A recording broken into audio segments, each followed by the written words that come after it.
But welcome, everybody. Welcome to our early accessible education materials echo session. We're really glad that you're here to continue on with these conversations about how accessible education materials really impact infants and toddlers and how they can participate in meaningful early learning. Um, Gosh, my clicker's not working. My clicker must be on vacation too. So, as everybody noticed, we are recording today's session. We use that for educational and quality improvement purposes. These are stored on the iEcho platform underneath content.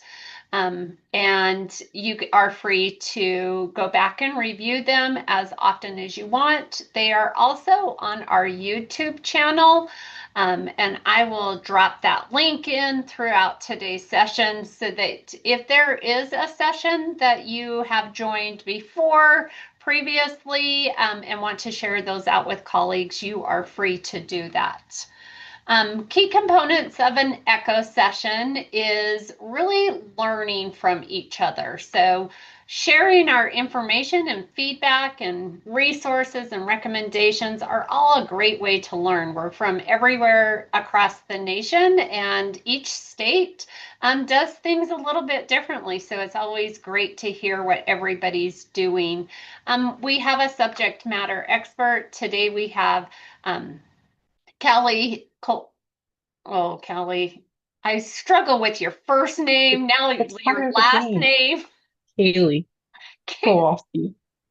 So I'll tell everybody on the call this story that why I struggle. I struggle with names in general, but I have a previous family that hers was kind of the same spelling, but her name was Callie.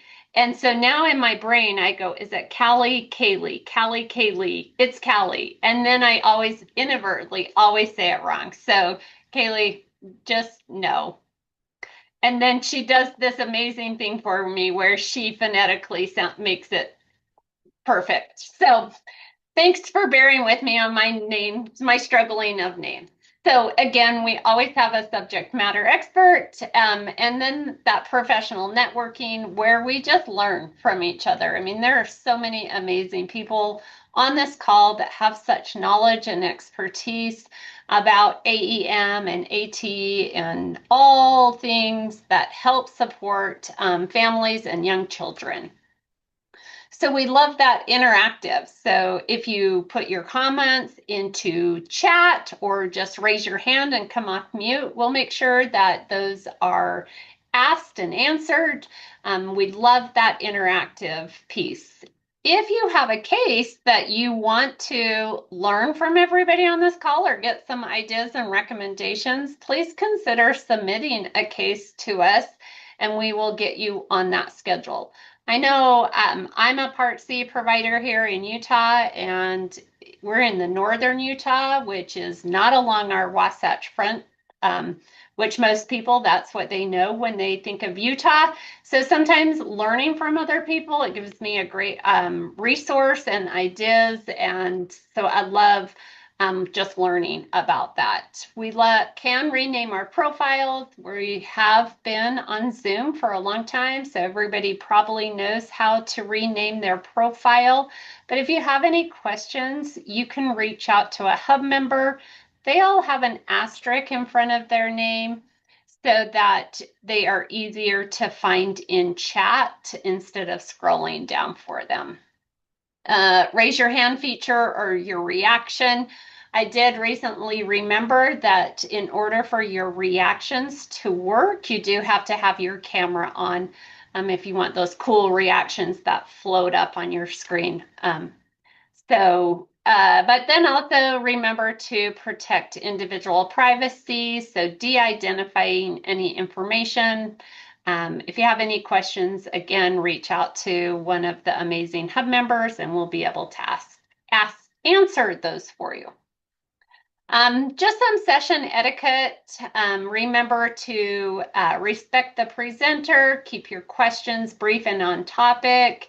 We love building that networking. So if you can take a minute to introduce yourself and your organization, and then if you feel comfortable turning on your camera, it's always easier over this virtual world to see smiling faces instead of black screens. So throughout today's session, we will be dropping in a survey link, and it will also go out in the follow-up email. We ask that you complete that survey. The survey gives us information of how these echo sessions are going, as well as topics that you guys would like to see around this conversation. And that's how we also mail out certificate of attendance that you guys can use for professional development. So I'm going to stop sharing and turn the time over to Kalie, and she will take it away. Thanks, Janelle. Good afternoon, everyone. I think we're all at least after the 12 o'clock hour, wherever you are from. I am in Maryland right now, actually. So I am based out of Washington, D.C. area. I'm at the Georgetown University Center for Excellence in Developmental Disabilities, and I support their work with the National Center for Cultural Competence. Another something, as I'm getting deeper into this work, I am a speech language pathologist and a very proud early interventionist for some time before I came into more systems change level work. And I am now officially back to school. So I'm also a student again. I'm in a special education doctoral program, still pushing myself forward to figure out how to do the work that we do even better than we already are doing it. So today I will say it is a chatty session. So I'm looking for engagement. I want to invite folks to participate, however feels great for you. I identify myself as a neurodivergent person. So the irony that I'm a speech pathologist is almost giggles because I'm not always a super verbal communicator. So if you want to ping things in chat, if you want to have someone else voice it for you, that's welcome throughout the presentation.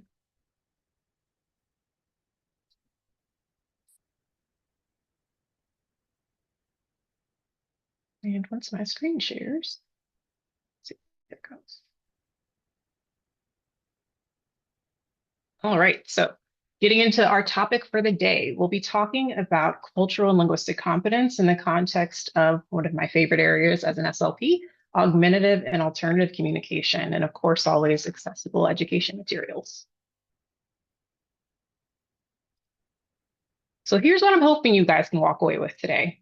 All right, so by the end of the session, I want us to be able to recognize how culture, language, social identities, and lived experience influences the decisions we make about augmentative and alternative communication in AEM. I'd like for you guys to start analyzing a real world case that I'm going to present using a cultural and linguistic competence lens. A big thing as an early interventionist, I want us to have some practical strategies. So this is a really awesome conversation. It's not new to most, but for those that it is, what's your walk away for what you can do with this when we think about how are we increasing equitable access to the families and children that we support? And my truest favorite EI something, I want you to be able to apply at least one strategy in context of the work that you do, the families that you do it with, or the folks and the staff and the adults in the building too.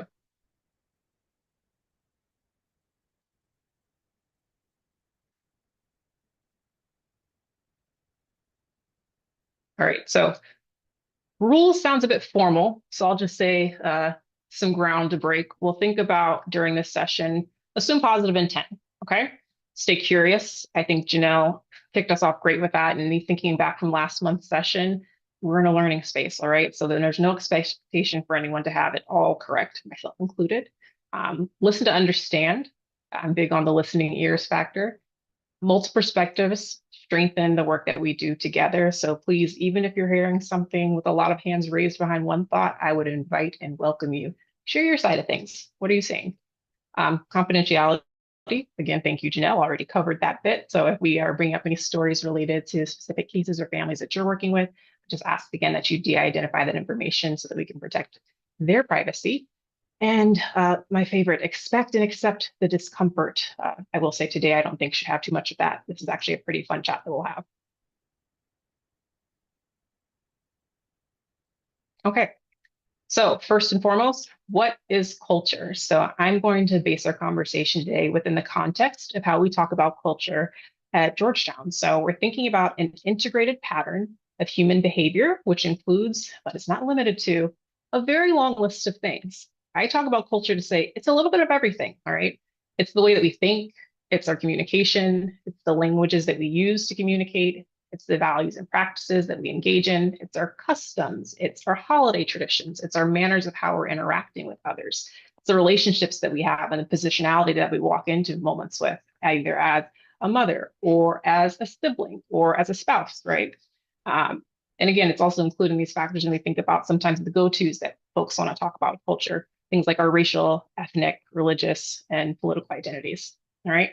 So the caring factor when we talk about culture, dynamic, it can change, right? It's not stuck in one place at any given moment. I'm sure you guys could think about any cultural group you belong to, how that shifted over time. And this idea that, again, it has this ability to transmit itself across the generations. Okay. So when we think generationally in terms of family systems, that could be generations from grandparents to their children to their grandchildren.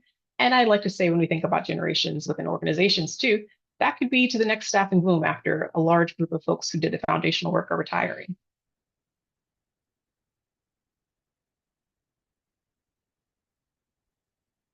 Okay. Cultural competence. So this is the framework that we're going to use to discuss today's work. It's a lot more words than it really is to explain. But in a snapshot, I want you to think about having this defined set of values and principles, right? Demonstrating behaviors, attitudes, policies, and structures that actually enable us to work effectively across cultures. So it's leaning on this reality of folks are different, organizations are different. What do we do about it? Okay. And also the part we'll carry forward is thinking about having the capacity as individuals and at the organizational level to value diversity, to conduct self-assessment, to manage the dynamics of difference. That's one of my favorites. Acquiring and institutionalizing cultural knowledge. So we're learning about one another day in and day out. And a big one that is, I think, sometimes one of the hardest. How are we adapting actively to the diversity and cultural context, especially of the families and the people that we serve when we think about early intervention in early childhood? All right, so I have definitely fit in places for me to not talk at this. So I'm going to turn it over to you guys. I welcome chat, voice it, but first and foremost, what comes to mind when you think about augmentative and alternative communication? You could share a visual that comes to mind, a description, how you define it.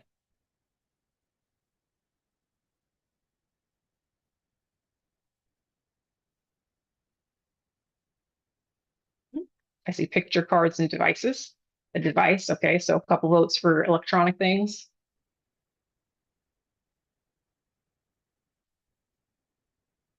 More votes on devices. Anything else? Ooh, a range of ways for different communicators. Access, I like that one. Gestures, visuals. I think I saw agency, a way to communicate outside of spoken language. Okay. Ooh, I see PEC systems. Ooh, I think of what kids told me with alternative systems. All right, so I'm starting to see some different names of programs you guys are familiar with and the central idea of accessing independence. Okay, so thanks for tagging on with that to start us out. I want you to continue the framework of thought that came from last month's presentation for those of you that joined us. When we think broadly about assistive technology and its function in the lives of people with disabilities, to be able to do what they want to do more effectively, more in community, and more with others. Okay. I say that to say AAC, as we call it, is just an umbrella of something underneath of that. It's another tool in place.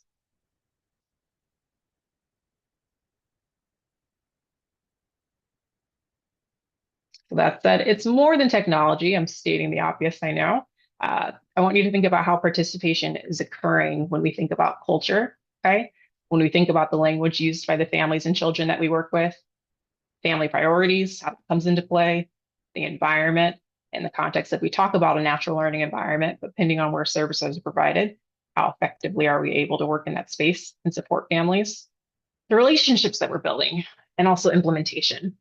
So a walk away to start your thoughts are when we consider the whole child and the family within their everyday life context, technology becomes a tool for connection, learning, and participation. My shameless brag is when we think about technology, it's more than just the iPad, as we know, right? It's the PEC systems, it's the picture boards, it's the sticky notes that scribble on it, It's using toys that are already in the household to serve as another function. All of these things that they're helping facilitate that communication are going to fall within our AT chat for today. I'll take a quick moment to pause. Questions so far? Deep, insightful reflections. Stay silent if I'm doing poorly.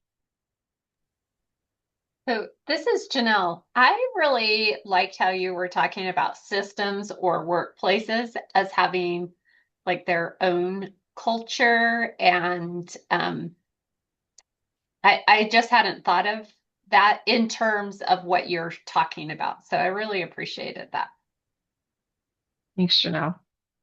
That's one that I've learned to attach myself more and more when I think about that IEP process and IFSP, that little box on the document, that favorite and most hated box for me that checks off this is a child who's using assistive technology. Do we give them the credit when we think about our documentation from a system standpoint to carry through in this process to access the tools that we talked about?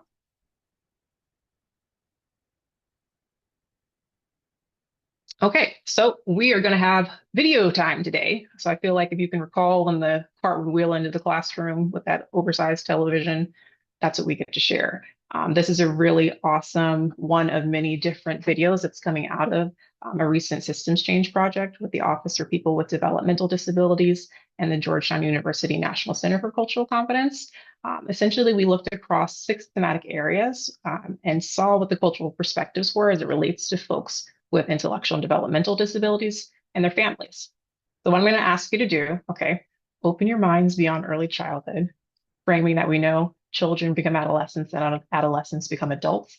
And I'm going to share a story with you about an adult who's using a form of AAC, and we'll continue our conversation from there.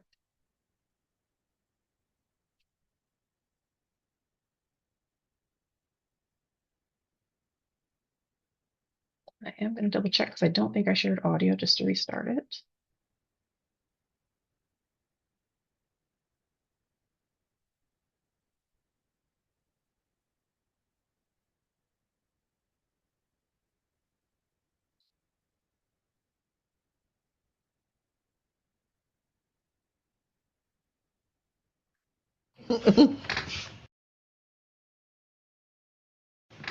Okay.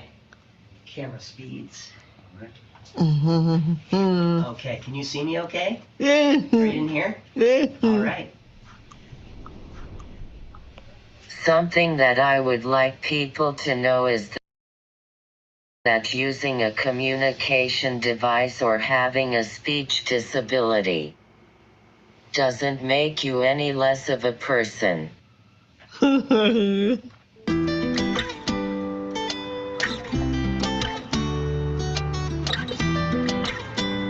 We are in New York City, and we're in the borough of the Boogie Down Bronx.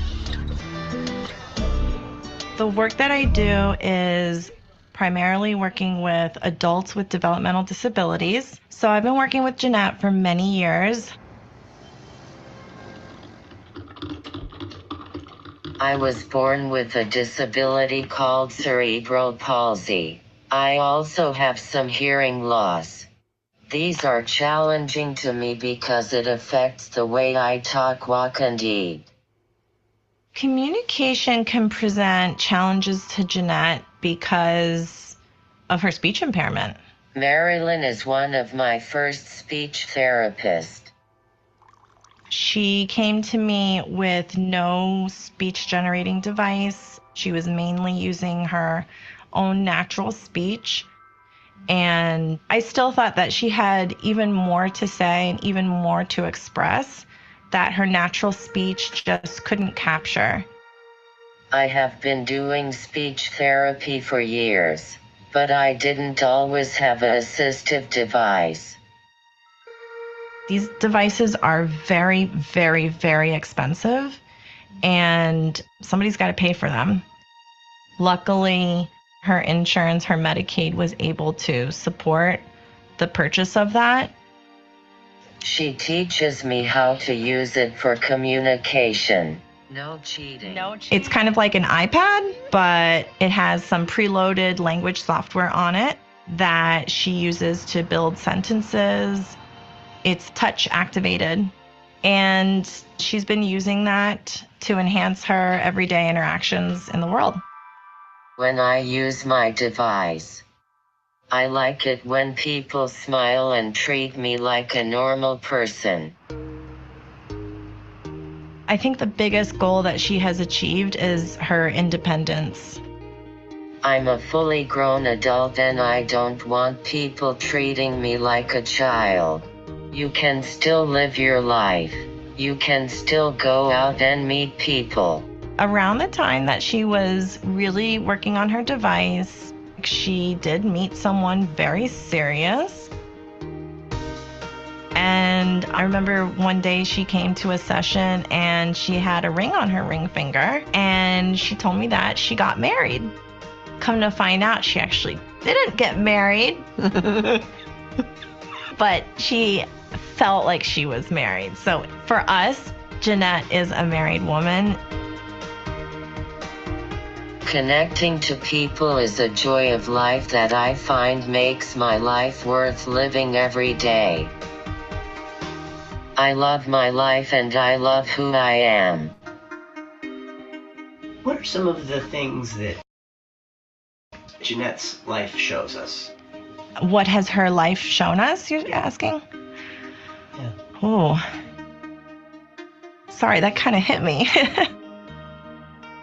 Jeanette is a very talented and intelligent person. I admire her tenacity, her love of life. She's faced so many challenges in her life that she's overcome, that I think it can teach people that they can do the same.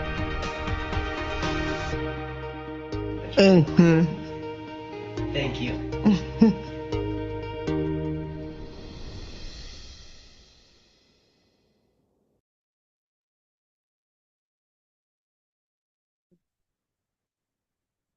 All right, so we're going to open up the conversation with just some initial thoughts and reflections before I start driving us into certain spaces.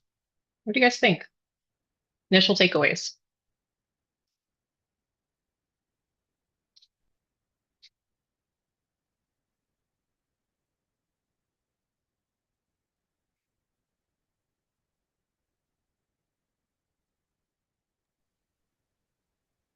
That was a lovely story, and it made me want to know Jeanette more. I had more and more and more questions the longer the video went on about, well, she lives in the Bronx, but where else? What else does she do? And that was, I think, in part because of her device. It sounded like if maybe she tried to use her voice with me, I wouldn't understand as well. So, I think that's one of the joys of communication devices is it does allow us and encourage us to ask more questions and know more. It'll spark the curiosity, give you a quick Yeah. snapshot of someone's story. That's a huge part of this. All right, I'm keeping up with the chat. Let's see. I think she was delightful. Her AAC helps her express her vibrant personality. Someone mentions, I noticed that Jeanette used her facial expressions while her device shared her words. Love that one. We're thinking about total communication. Happy someone saw beyond what was there. So thinking about how we were talking about culture, what are some parts of Jeanette's social identity that you observed? It's only 5 minutes. Did you notice anything about her in particular?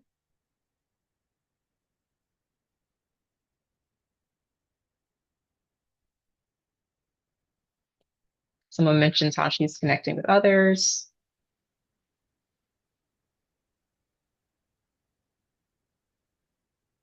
Really, can you get us started? I'm not quite sure what it is you're asking. So when we think about someone's multiple cultural identities, right, what are they coming to the table with? Based on the last few minutes that we saw about Jeanette's story, what are some of the cultures that she brought to this? So something that stands out for me, I don't know if you noticed, she was in New York and she had a particular flag. Did anybody catch that one? I see someone disability culture. partnership in a marriage. Puerto Rico, you caught it. Okay. So again, as we're starting to think across these different aspects of her beyond using the device, that's something I really wanted to pay attention to. Let's see if I can share again.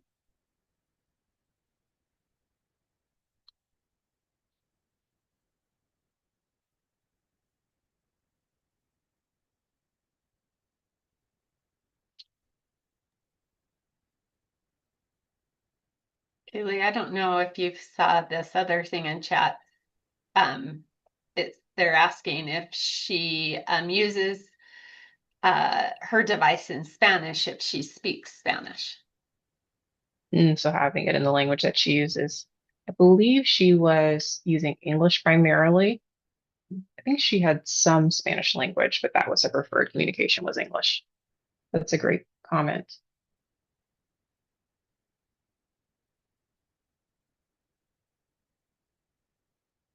All right, so I'm going to bring us back to some of the language I know we're all very familiar with, okay? So what strengths did you notice when watching this clip, okay? So strengths may be about Jeanette's story, how she's living her life, but also what about the practitioner that we saw? There was an SLP in the video.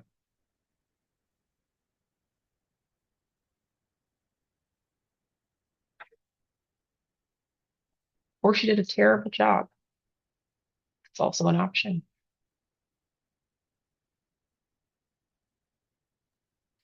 And I think that I noticed with the SLP that she noticed that Jeanette had way more to say than just using her spoken language. So became an advocate for her. I appreciate you raising that too, because that's a thread I want you to consider when we talk about at what point and to who are we giving access to these types of communication supports. So this is something that later in her life she had access to, not something from early on. I see SLP said it was her first speech generating device. That's correct. Their role as an advocate for her.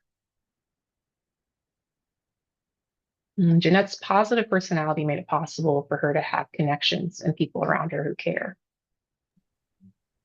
Any other thoughts about, please?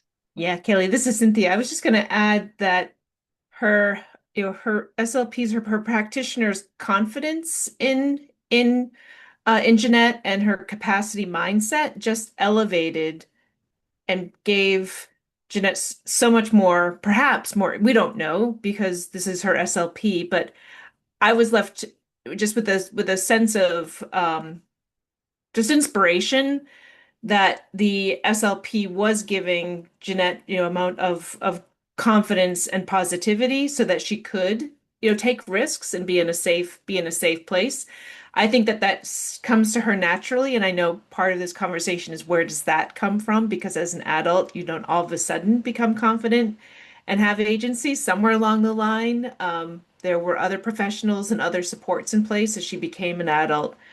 But I do think that the role of that support person, the practitioner who's providing services, is so important, and I think that is a key part of Jeanette's story, bringing her happiness and confidence.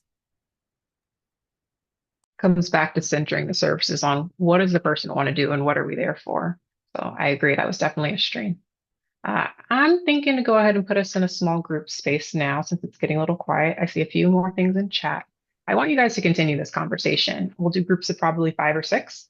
So thinking about the strengths that you noticed and some that you've heard so far, what's the connection back to early childhood?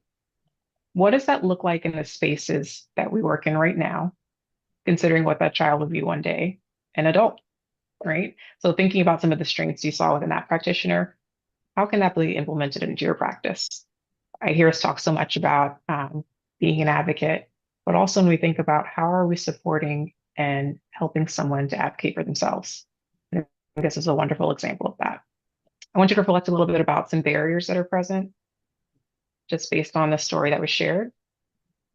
Did you notice any assumptions outright? And something I think I heard from Gail earlier too, it made her want to know more.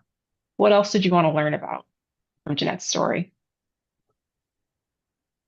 All right, so I'm going to drop these in chat first, so they follow you into your rooms.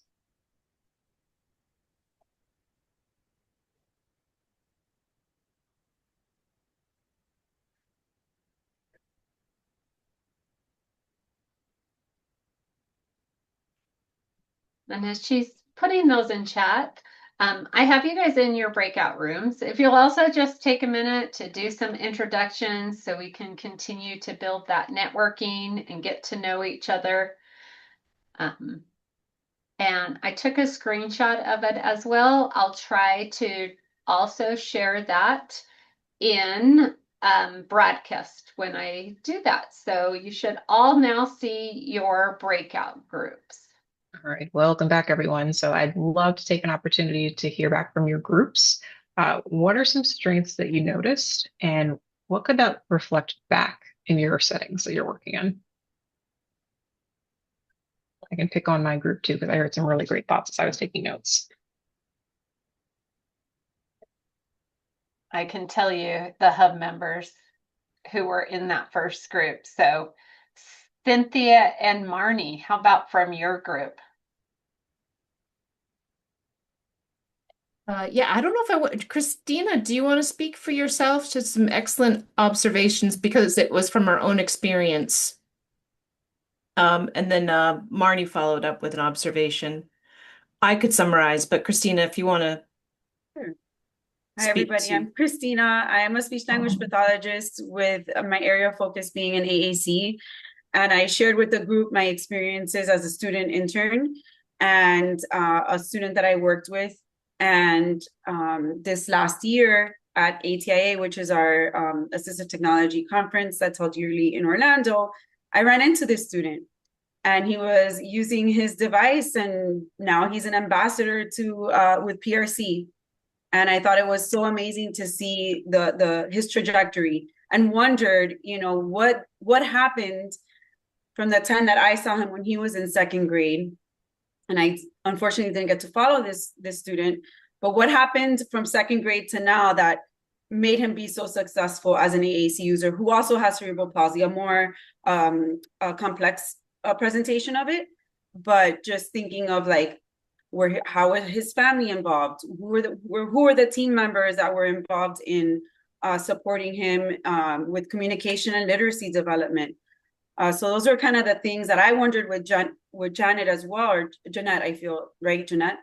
I feel Jeanette, like who's around her now, and who else is supporting her as she uses her communication system. I think that's a wonderful and direct connection back, right? It's the system of the matter. And we think about the family system. So the bit of time that the providers might have in house with families and children. But again, beyond that, it's the siblings, it is the teachers, it is childcare providers, it is the mailman who takes the pause at the end of the street when they're dropping off, right? These are those interactions that really give value.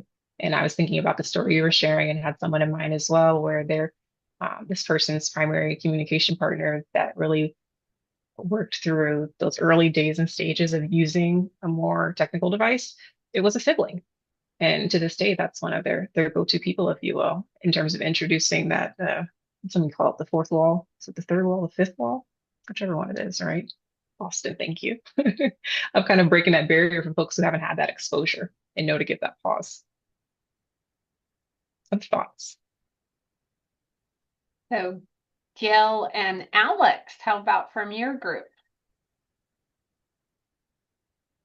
I'm going to task Gail with sharing because she had so many great insights in the group time. Oh, Gil, you're on Remember to mute. unmute.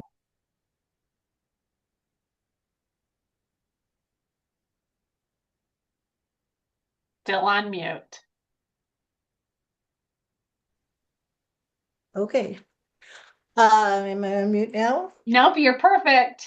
Hey, okay. Well, I continued with my wondering. I am a person who asks a lot of questions, and I really wanted to know what were the elements in her early life that made her such a self-determined person and such a social, just interesting person to even watch on a video. But so that was one of the things was, at what point did she begin to develop those self-determination skills? And my personal opinion is the day you give somebody a device or the day you start to focus on their communication, you also have to focus on the self-determination skills that a person needs in order to become independent as an adult. So that was one thing I thought of, and then the other thing that I mentioned was family values, and I told a story about a young man that I worked with in Ecuador, where we worked really hard to help him learn to feed himself, only to discover that his family really didn't want that, which was a surprise to me. But it was a social time for him.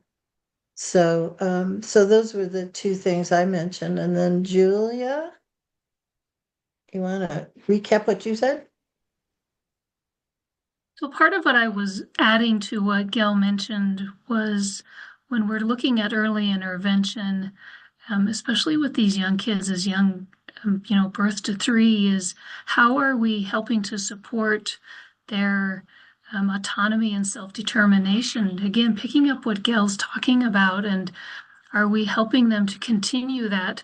Or are we helping them or teaching them or telling them they now need to sit on a square on the circle? So what is it that we're helping them to do and learning their language and going forward? Is it continuing that autonomy, that self-determination, and going with that drive of who they are and that wonderfulness about being a child? Or are we telling them now it's time to stop and you got to sit on that square? Like, what is that about who they are and going forward with it? Because it is all about language and building the world around them and not telling them they now need to stop. So it was a good conversation, because who were the people around that individual we saw in the video that like built her up so that she could do all of the things as an adult? Yeah, all of those are great points. Thank you. And then Austin or Michelle, your guys' group. I'm putting a summary in the chat, so if Okay. Michelle wants to summarize in using her.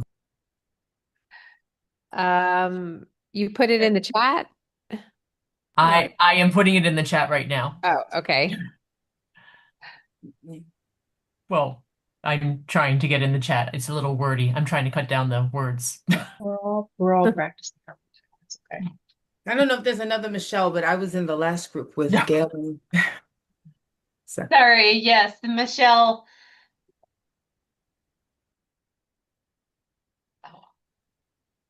Well, they summarized it. I mean, that was basically all that we spoke about. So Okay. they summarized the great Gail and Julie.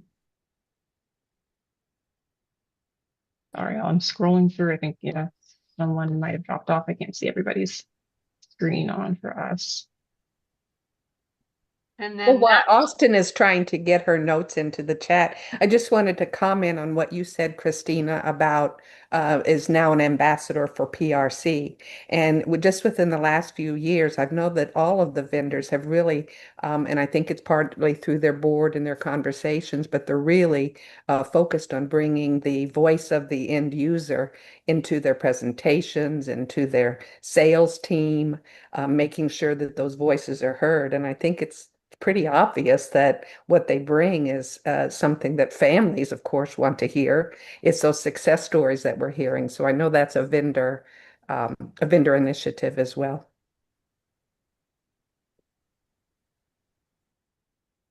I see the notes. So folks in our group were talking about how we're identifying barriers to early AAC use.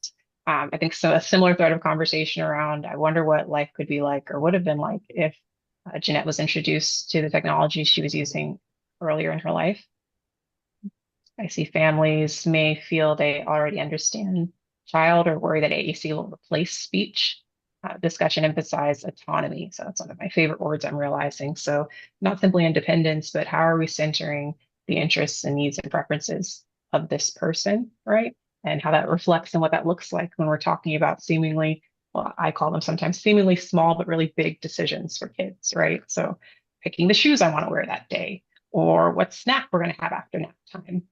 Getting in the rigmarole of the day, sometimes we can move past those things quickly. But when I'm hearing you guys talk about how are we building up these self-determination skills and this confidence and this interest, right? Giving the opportunity is such a huge part of that. I'm going to shift gears a little bit for us. I'd love to learn a little bit about what are some of the barriers that you guys notice in the settings that you're in for families accessing AAC?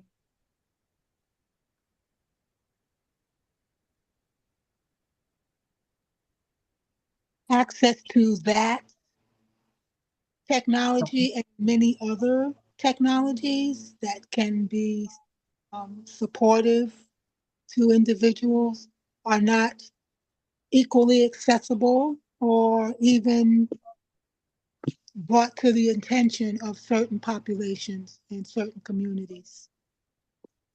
So I'm hearing availability and accessibility of the information in the first place. Marnie, I can see anyone else. Oh, sorry, please.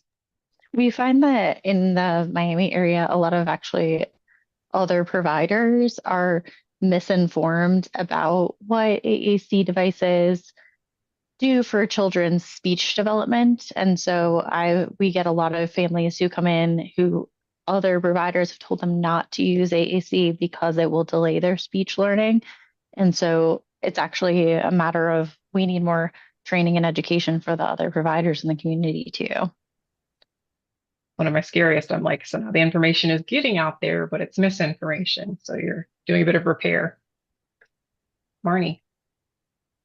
Yeah, that's really similar actually to what I was going to say is that there's that sort of, I think a barrier for a lot of families is they don't know what the options are. They don't know what they don't know. We were talking a little bit in our group about the fact that, the disability culture, to go back to the earlier conversation, is often something that the family was not a part of until a child was identified as having a disability. So they may not have any experience. The parents and other family members may not have experience interacting, with disabled people. They may not be aware of augmentative communication, for example, as an option. And if the professionals that they interact with are sort of gatekeeping information or giving misinformation in the way that you all were just describing, then that becomes a huge parents who could be really good advocates for their child and are in other areas, but may not be in this area because they don't know, what they could ask for, what they could expect. And, obviously there's, as people point out, there's a lot we don't know about Jeanette from the video and her background, but I'm inclined to believe that her, or let me say this about that, based on how she, successful and confident and engaged she is as an adult, she must have had some good support coming from somewhere in many aspects of her life.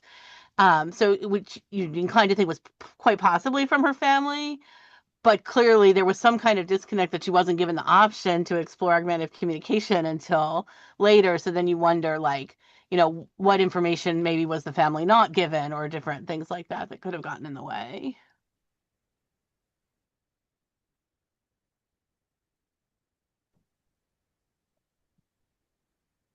So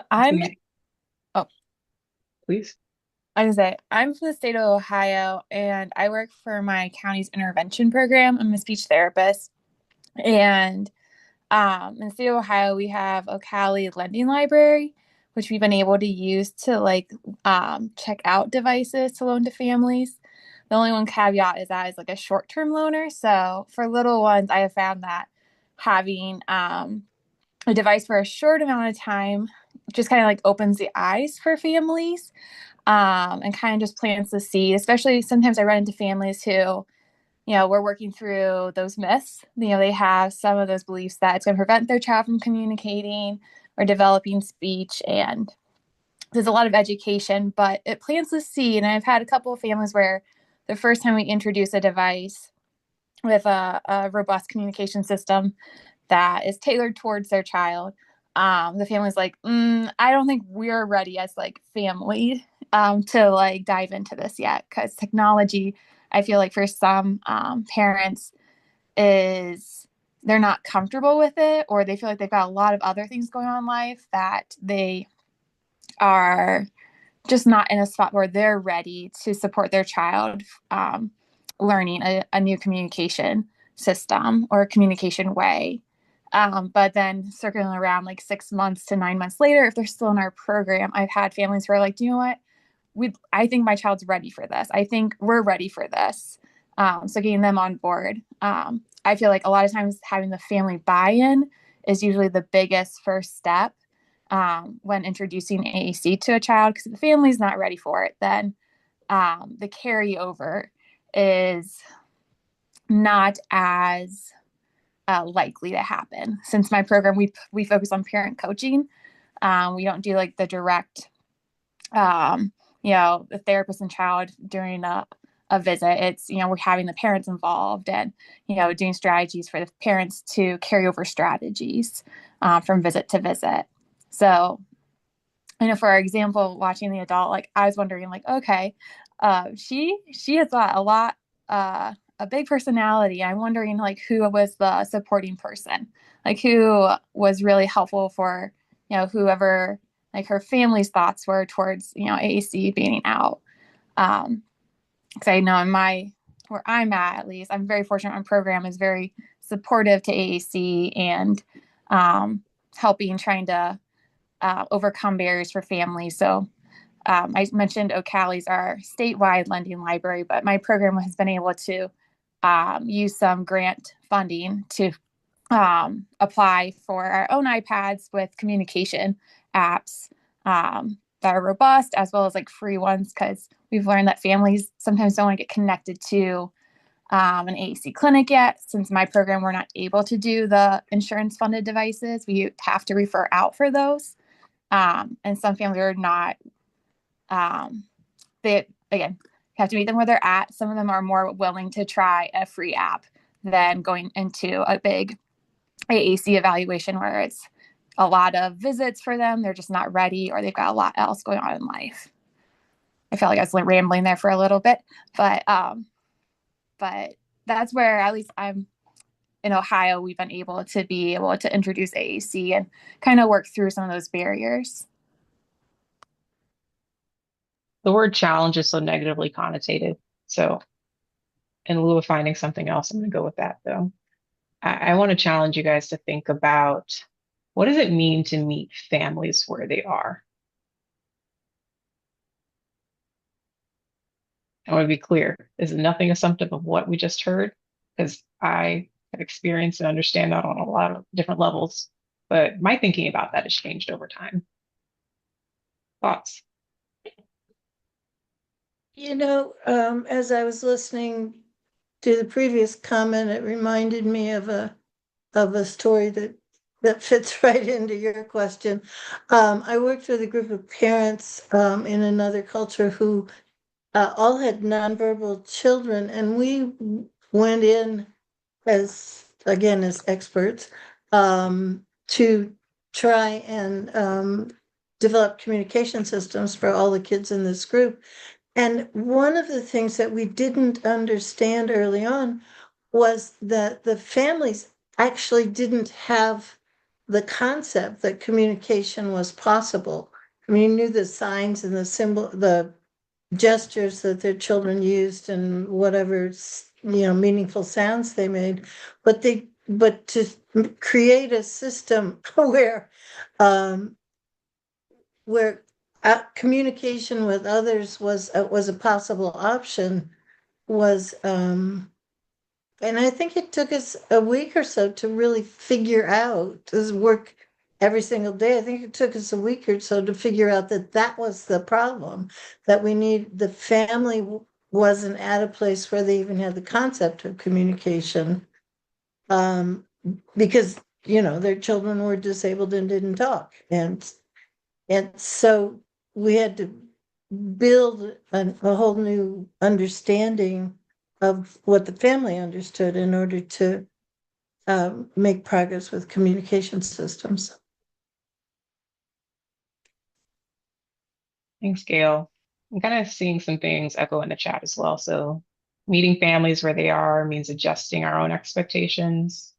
I see meeting parents where they are requires listening and putting aside our prior experiences. as we continue this conversation, when you guys think about how do you learn about a family's cultural beliefs about disability? Because in this space, when we think about the birth to 3, birth to 5, and like for many families, this is their introduction to some of these conversations. How have you found yourself learning about that? I have found it usually comes out in that first conversation. It takes a while for families. In my experience, it's always taken a little bit for families to warm up to me, except those ones who are like super, outgoing, and then we click immediately. But most of the time, it takes a little while to warm up, to feel comfortable, and then, as we start talking about, you know, a lot of times I think when we're talking about barriers, you start to hear things like what a parent thinks the reasons for barriers are. Are they more inclined to believe that their child is struggling with something due to their, I worked with kids with autism, so due to the autism, or is it more like they're not cooperative, they're incompliant, they're trying to make my life hard, right? So some of those attitudes start to come out, some of the cultural beliefs about disability and labels and all of that starts to come out. I think usually kind of in those first couple of conversations. I've never specifically asked, even though I always desperately want to know. And I probably should have come up with a way to do that appropriately, but I kind of always have just let it come out as it comes out. How we usually get to know most people, right? I like that. Come out as it comes out, right? It's through time, it's with, I'm writing clinically, rapport building and things like that. But thinking about what are those open-ended conversations and thought points that we're able to invite for sometimes people who haven't thought about this conversation yet, or are coming to this experience with negative experiences prior to meeting us. I see, ooh, that's my favorite. I love asking them what a typical day looks like in their family. That's a great one. Could you share a little bit more about what you mean by that? Yes. So I work with families one-on-one during a caregiver training during our evaluation process. And I want to be able to make it as easy as possible for them to incorporate the AAC system into their daily routines. So just asking them, what time does your child wake up in the morning? What is the first thing that you do with them in the morning? Do you give them a kiss? Do you hug them? Do you go downstairs? Do you do a diaper change? Like kind of talking through that and then thinking of words that they can just easily, model on the device, words that they're already saying, nothing new, nothing special, just adding this tool to their daily interactions. So a lot of information comes out from that, and talking about what's important to their family, if there's siblings involved, if there's a nanny involved, do they go to school, things like that. I just like to kind of learn what their day-to-day looks like. I think that adds on to the, what is it? It comes out as it does.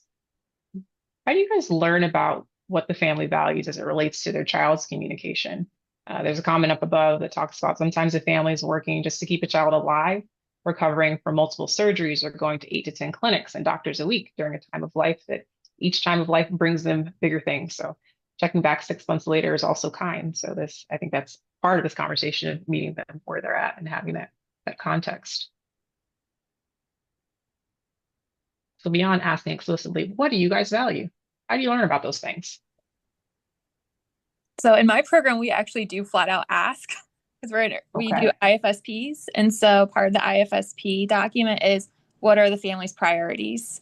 Who's involved in your your support system? And, what are resources you're looking at connected to? So luckily that's kind of built into our evaluation and assessment already when we first meet the family, as we understand more of the family dynamics.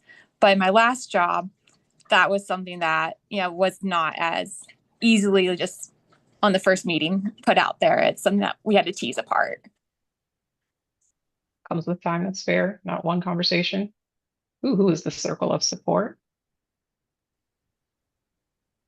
Sometimes when, families have children, like I mentioned, when you're trying to keep a child alive, sometimes what families want to know is, are they in pain?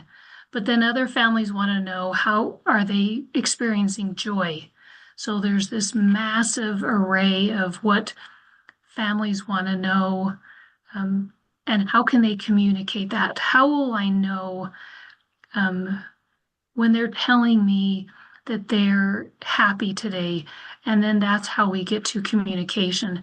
So they're having these massive experiences in life, and the children are, and they want to know when they're sad, but when they're joyful, and how they're going to tell a joke to grandpa, but the joke comes through their eye roll.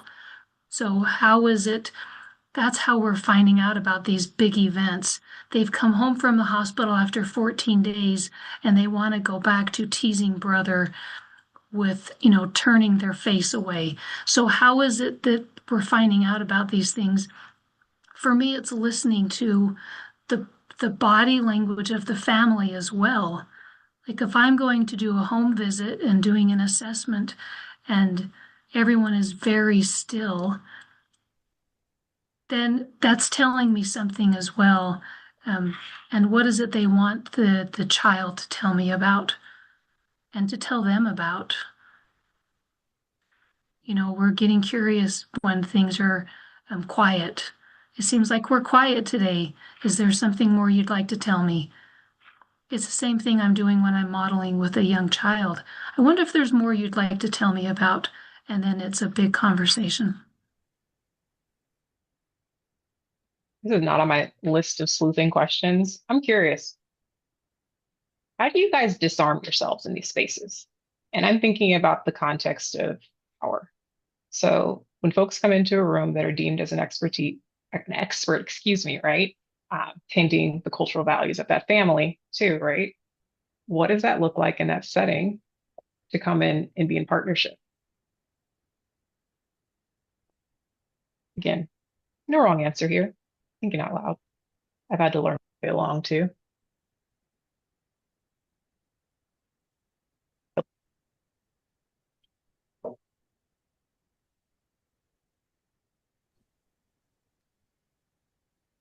So I think in my program, because our state uses the, individualized family service plan, our outcomes, our goals that we write up, it's a conversation with the families and asking them what they want support with, what they want services to focus on.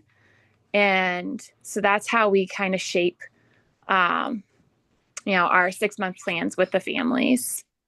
And so having like the conversations, what are their values, who's involved in those routines. That's how we write our outcomes, which I feel like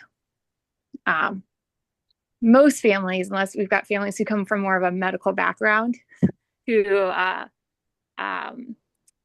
they have more of a medical minded of, doing things 80% with accuracy. They're a little thrown off by our family centered outcomes that we tend to write. But they eventually warm up to them and that approach. But it does emphasize the values and routines and what they want support with. Thanks for sharing. Other thoughts? Additions? I agree. That sounds familiar.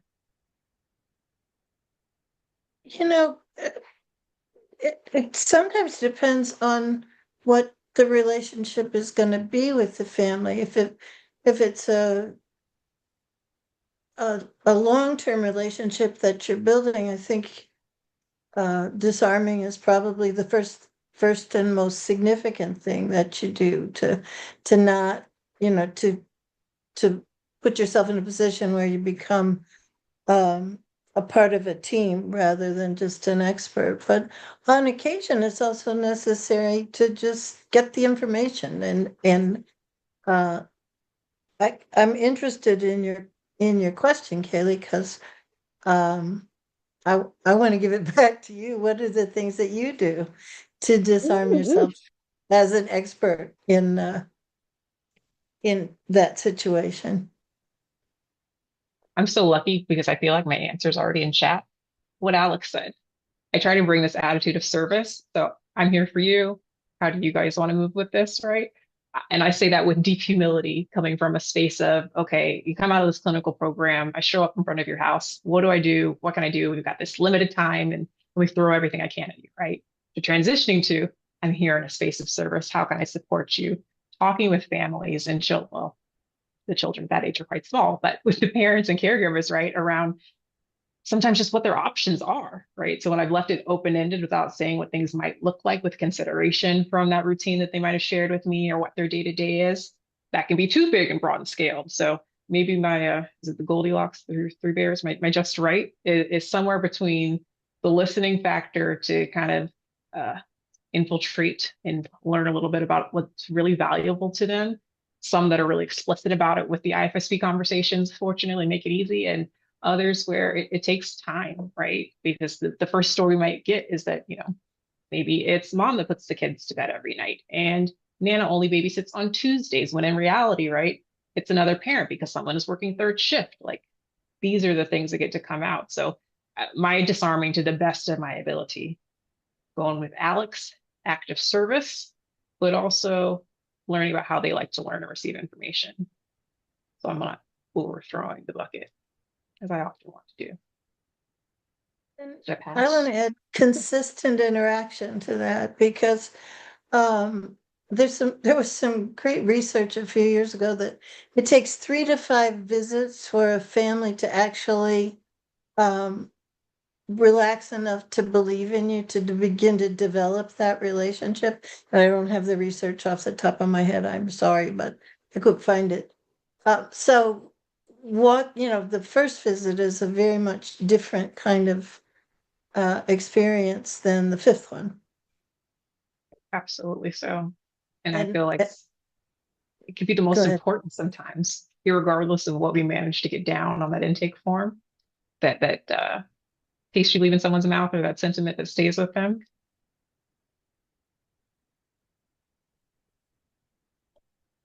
All right. So as we're coming towards a close, we're going to have a moment of silence. It sounds dramatic, but I want you guys to take a couple of minutes. You're welcome to go cameras off, have your quiet space. Think about a child or family, a case that comes to mind. All right. And I want you to think about how have you been able to adapt to the cultural needs of that family. It could be something big.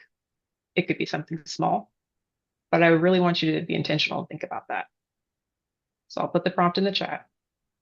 Family you've supported before, and how you as their provider have been able to adapt one of your practices to meet their needs.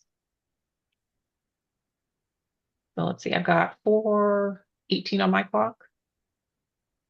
Take a couple minutes. Let's circle back like 4:20. So with the last 2 moments we have left, I'd love if 1 or 2 folks would be open to sharing. Again, I'll reiterate what we know. Do I identify the information? I don't want to be able to tell who we're talking about, but with consideration for that thought. Who and what comes to mind?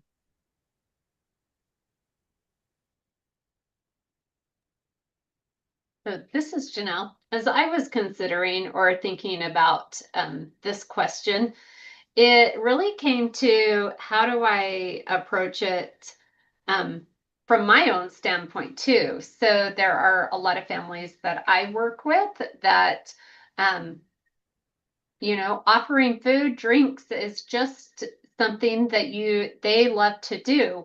But for me, that's uncomfortable when I'm working and I'm going into somebody's home and they offer me that food. We're trained, don't do those things. And I had to overcome my own kind of thoughts about that and be accepting of it. That is a wonderful example that I don't have any preface or additional to add to it. I can relate to that. So at the end of the day, we're entering someone else's space. Maybe one other person I could snag to share with us.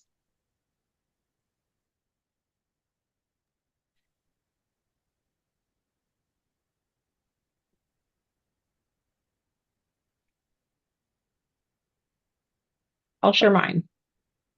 Across the many lists that I can think of where I could have done better, listened a little more, and showed up how someone else needed better than I did the first time. I'm thinking about a family probably within the first couple of years that I got into home-based early intervention services. And from that point, I'm very much in the mindset of we're driving independence, and I want to make sure I'm including everybody in the home. And, if mom and dad are both present for the visit, how can I engage both of them, right? So I found myself over those, when we say that 3 to 5 session period where you're trying to get your foot in the door and see if the relationship's going to stick. Um, what I now can reflect on is probably a little bit more assertive in communicating with the father than I should have been. My intention at the time coming to it was, all right, I have the privilege, in my opinion, right, of having both primary caregivers at home to have this conversation with, to share information and resources with, when in reality, the cultural context of this family was that I was meant to direct my attention towards the mother. So I'm going to spare sharing what social identity they came with to attach that to, because I don't want to stereotype in any regard. But it was something that was revealed to me in conversations over those first 2 sessions, and that I had to adapt how I was working, right? And also with that, I'll say, realize that it wasn't out of disinterest. It wasn't out of believing that I knew what I was talking about or had good things to share, right? But that was not the way that they received information in their household. So I had to change what I was doing. So I'll invite anyone else who feels moved to share. If not, that is a lot of the content I have to give you all today. And just want to say thank you for taking the time on your midday, maybe end of day for some, and really looking forward to next month. I would like to say that I inserted myself in a lot of different committees and always with the voice of accessibility, of course. And I was part of a multilingual learners group here in Oregon. And, some things you take for granted, but a lot of the families and the support for them, there was a fear, and I don't want to get political, but just about drawing attention to themselves and not really wanting to be pointing a light on themselves for any reason, including accepting help for their learner. And I don't know if you experience that so much in Miami, where you've got such a diverse culture. But I know with a lot of the migrant workers and all that were part of our conversations, families just were not really wanting to be part of that kind of exposure, if that makes sense. It's such a wonderful share and thought to kind of close this with, right? So, here's the case where we talk about community outreach and how are we disseminating information, right? But in this context, there's discretion. When I want to hide. Thanks for raising that, Deborah. Janelle, any close? Yep, I'm going to close it up. Thank you so much for this wonderful discussion and opportunity to reflect on how do we approach culture and some of the challenges that we all face, or successes. I go to the negative. I guess I'm a Debbie Downer and go to the challenges, but really it's the positive things and how do we embrace and change that. So thank you for that. And just a reminder that our next session is August 25th, where we will be talking about literacy for learners and using AEM and AT within those conversations and spaces. So thank you all for joining us, and we will see you next month.